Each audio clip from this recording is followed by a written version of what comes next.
Alrighty guys, so another day and another phone gimbal, and today we're checking out the Zhiyun Smooth Q3 that was just released.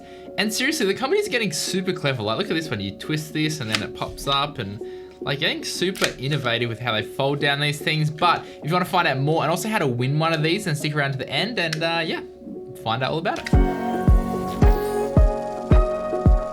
How's it going, guys? My name is Andrew Murphy from Down Under in Gold Coast, Australia. So phone gimbals are great for people who, like, I guess don't own like a camera or want like a super compact way of getting good footage without carrying around like an extra camera and all that kind of stuff. So the Zhiyun Smooth Q3 has some pretty cool features that we're gonna actually check out today, so stick around. But firstly, if you haven't checked out the commercial I shot for the Zhiyun Smooth Q3 as part of a competition that Zhiyun was running, I'll leave a link up here so you can check it out. And also consider subscribing if you find this video helpful. So the Zhiyun Smooth Q3 is a 3-axis phone gimbal that allows you to use your phone in so many more ways than just holding it and still get like super smooth footage. And the big draw card for the Smooth Q3 that sets it apart from other phone gimbals is that it now has a built-in light, which is super cool. It has 3 brightness levels and it can actually swivel 180 degrees as well. So you can shine it backwards and forwards. I had it facing the wrong way, that's the right way. And like, it is fairly bright, like it's not gonna do anything in the middle of the day, it's not that powerful, but like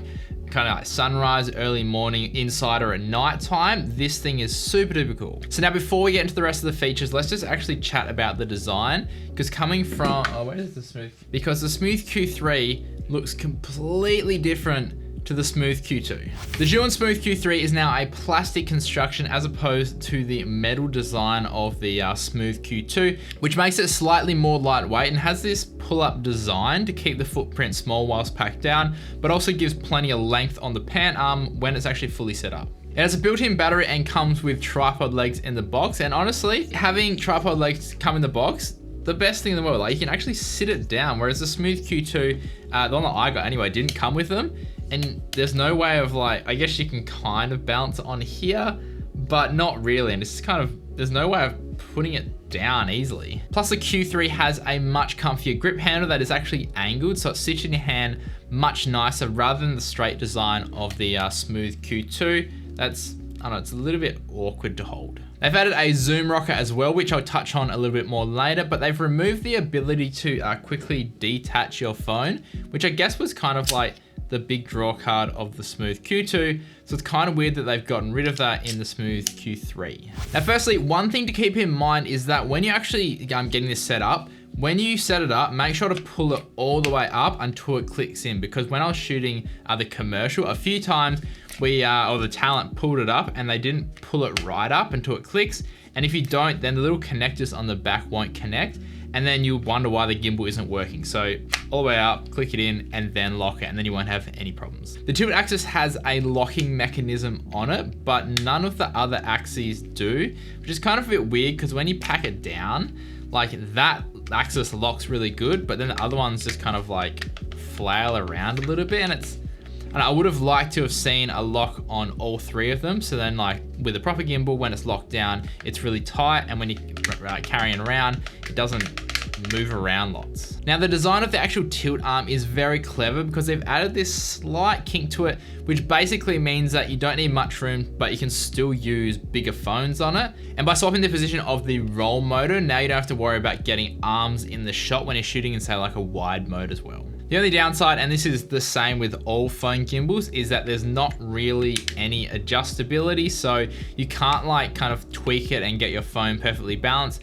But basically, because your phone doesn't weigh that much and the actual motors in this gimbal are really, really strong, whether it's balanced or not, it does a pretty good job of basically counteracting that and making it smooth anyway. But when you're putting your phone in there, there is a little bit of adjustment on the up and down axis, which I would recommend changing, and also making sure that it's actually like balanced kind of like left and right. So kind of adjusting it until it sits like that. Definitely do that, because that'll definitely help take a little bit of pressure off the motors, so it's not just working overtime. Now, when I first threw my phone on there, which is the iPhone XS Max, I honestly wasn't that impressed by the stabilization that was coming from the gimbal with that phone. But I had seen like people using and kept creating amazing shots with this gimbal, but I think they were using the iPhone 12. So putting my fiance's iPhone 12 Pro on there, so much better. I think the iPhone XS Max or XS series just has a really weird stabilization algorithm, and it kind of like, it feels like it goes against what you're doing on the gimbal and doesn't really work. Now, one of the best features they've added is a single touch tracking feature, which is super handy, and it makes it very quick to access, like when you're just using one hand on the gimbal. So simply put your subject in the middle of the frame and just touch this main button on the back, and literally that's it. Like, it locks onto their face, locks onto the subject, and then you're ready to go.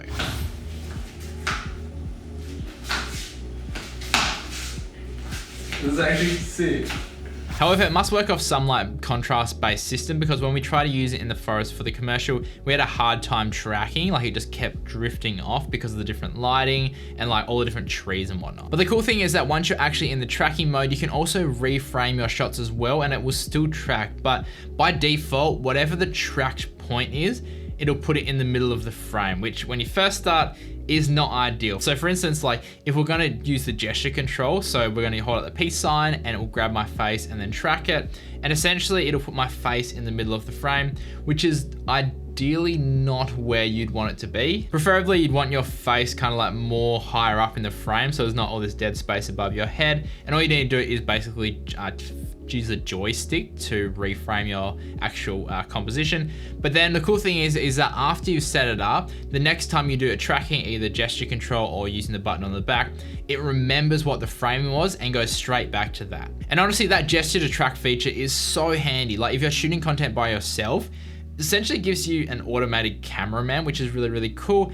And you can also utilize that feature as well to go live, except I think that is like an additional extra that you have to pay for. I haven't tested it out and it doesn't come with the software that I've got. And you can also use gestures as well to take photos. So I'm pretty sure you do like a high, like a five fingers up sort of thing. Then it'll count down, track you, put you in the center frame, and then take a photo. Another thing I noticed while tracking is that the zoom rocker still works. However, it just uses a digital zoom rather than switching between the different cameras.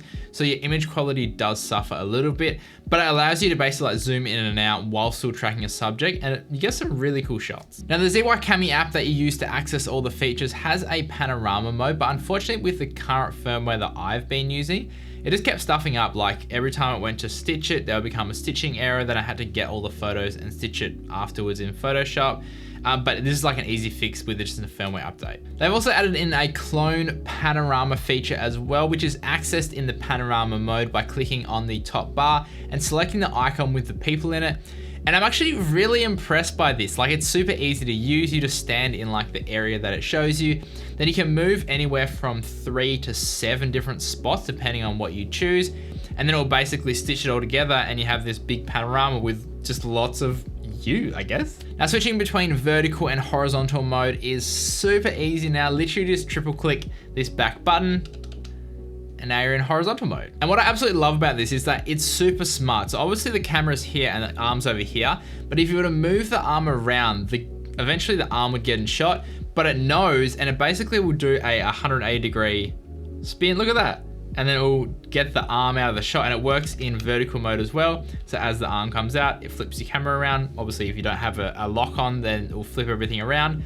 But just super clever and like stuff you don't have to think about when you're actually shooting. But I did notice that when you're using it upside down, it doesn't perform as good as if you're using it right side up. I don't know if that's a balancing issue or whatnot, but yeah, it just didn't perform as good. To change modes on the gimbal, it is super simple as well. You just press the mode button once to move like forward through the different modes, but if you double tap it, it'll like move backwards. So instead of having to go through every single one, you can just go back, which is super practical. If the gimbal ever goes to sleep accidentally and you see all the lights flashing like this, to power it back on again, you just need to hold the mode button and then it will power back up. And also to switch between photo and video mode, you double tap the record button as well. Now, if you do want to go into the running to win one of these Zhiyun Smooth Q3 phone gimbals, then head over to my Instagram, which I'll link down below, and follow the instructions on this post for a chance to win. So overall, Odie, be quiet. So overall, I'm pretty impressed as a whole with this gimbal. Like it's not 100% smooth, but none of the phone gimbals I've used have been.